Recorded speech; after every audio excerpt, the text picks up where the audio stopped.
दोस्तों, हमारे बड़े बुजुर्ग कहा करते थे कि दीमक अगर एक बार कहीं लग जाए, फिर चाहे उसकी कितनी भी केयर हो जाए, महंगे से महंगा पेंट उस पर हो जाए, वो हिस्सा छुप जरूर जाएगा, लेकिन एक ना एक दिन वो असर जरूर दिखाएगा। कुछ वही हो रहा है हमारे देश के बेहतरीन गेंदबाजों में से एक इरफान पठान के साथ। हम सब जानते हैं कि वो हमेशा से देश का नाम रोशन करते आए हैं, पर जिसका बचपन मस्जिद में बीता हो, जिसका बचपन मदरसे में बीता हो, उसका असर कहीं ना कहीं तो दिखना ही था, और ये असर कल दिखा भी, जिसको हमारे ही देश के दूसरे क्रिकेटर ने सही जगह दिखा दी। और इन दोनों के आपसी क्लैश में किस तरह से साक्षी जोशी और आरफा खानम अपनी ही बेइज्जती करवा बैठी, देखने वाले हैं हम आज इस वीडियो में।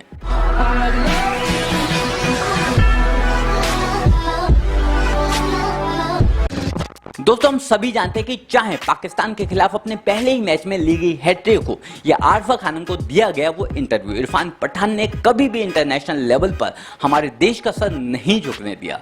लेकिन भाई, पर्सनल चीजें भी तो होती हैं ना, और जब जब ऐसी कोई सिचुएशन आती है तब तब इनके अंदर का खिलाड़ी मर जाता है और एक मुसलमान बाहर आ जाता है। किसान आंदोलन की बात हो, हिजाब कंट्रोवर्सी की बात हो, या फिर सीएए को लेकर जामिया के स्टूडेंट्स का वो प्रोटेस्ट हो, इरफान पठान ने हर जगह खुलकर अपना समर्थन दिया। सीएए एनआरसी के मुद्दे पर इरफान पठान तब मोदी विरोध में सड़कों पर उतरे मुसलमानों के समर्थन में आ गए जब ये इंडियन मुस्लिम्स के बारे में था ही नहीं।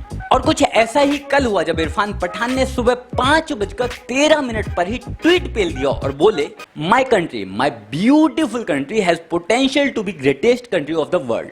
वट सुबह 5:13 शायद इसलिए क्योंकि कई जगह 5 बजे फज्र की नमाज पढ़ी जाती है। अब क्योंकि रमजान चल रहा है और हमारे भाईजान फज्र की नमाज पढ़कर हटे हैं, तो फर्ज तो निभाना ही था। तो फर्ज को निभाते हुए और अपना मकसद याद करते हुए इरफान भाईजान लिखते हैं, मेरा देश दुनिया का सबसे खूबसूरत देश बन सकता था। पर एंड के उस बट के साथ साथ इरफान पठान ने कुछ खाली जगह भी छोड़ दी, क्योंकि भाईजान को मकसद के साथ साथ बीसीसीआई से सैलरी भी तो लेनी थी। अरे वाह, दिमाग तो बड़ा तेज है तुम्हारा।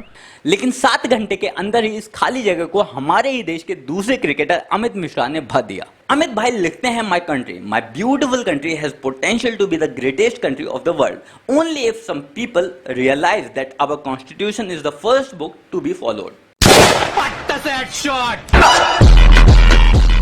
अमित भाई ने एकदम क्रिस्टल एंड क्लियर शब्दों में बोल डाला कि हमारा देश, ये देश दुनिया में सबसे ज्यादा महान बन सकता है, लेकिन सिर्फ तब जब कुछ लोगों को समझ आ जाए कि हमारा संविधान एक लौती ऐसी किताब है जिसको सबसे पहले हमें फॉलो करना होगा, ना कि कोई आसमानी किताब। क्या बात। अब ये तो थी इन दोनों लोगों की आपस की बातचीत, जिसमें अमित मिश्रा ने इरफान पठान को उनके ही अंदाज में क्लीन बोल्ड कर दिया। पर मजा तब डबल हो गया जब आरफा खानम भी इस बहस में कूद पड़ी और अमित मिश्रा के ट्वीट को रीट्वीट करते हुए लिखती है, रिस्पेक्ट। अरे तुम्हारी खोपड़ी में भेजा कि भजिया है। कॉन्स्टिट्यूशन फर्स्ट देखते ही इसने तुरंत अमित मिश्रा की तारीफ करते हुए उनका ट्वीट रीट्वीट कर दिया। आंटी को समझ ही नहीं आया कि वो कुरान से पहले कॉन्स्टिट्यूशन रखने को बोल रहे थे, और जब तक इसको ये समझ आता तब तक मियाँ और मोमिनों ने इसको गालियां बकना शुरू कर दिया था। वो गालियां पढ़ते ही आंटी समझ गई, भारी मिस्टेक हो गया सर, एकदम ब्लंडर हो गया। ढेर सारी गालियां खाने के बाद फ्रीडम ऑफ स्पीच की बातें करने वाली ये दोनों आंटियां, जी हाँ दोनों आंटियां, क्योंकि इन दोनों ने वो ट्वीट रीट्वीट किए थे और अमित मिश्रा की तारीफ की थी।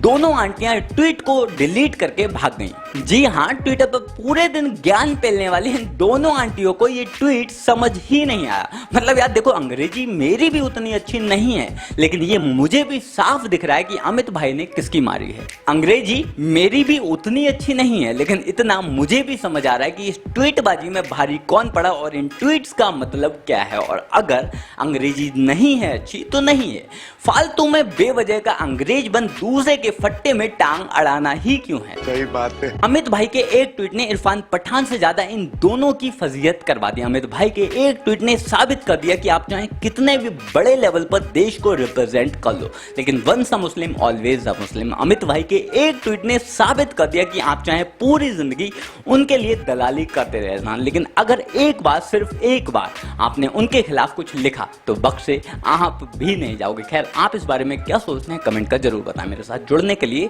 मुझसे बात करने के लिए आइए इंस्टाग्राम पर, फेसबुक पर या फिर ट्विटर पर। लिंक मैंने नीचे डिस्क्रिप्शन बॉक्स में दे रखा है। जल्द मिलते हैं किसी नए वीडियो में नए टॉपिक के साथ। तब तक के लिए गुड बाय, नमस्कार, जय हिंद।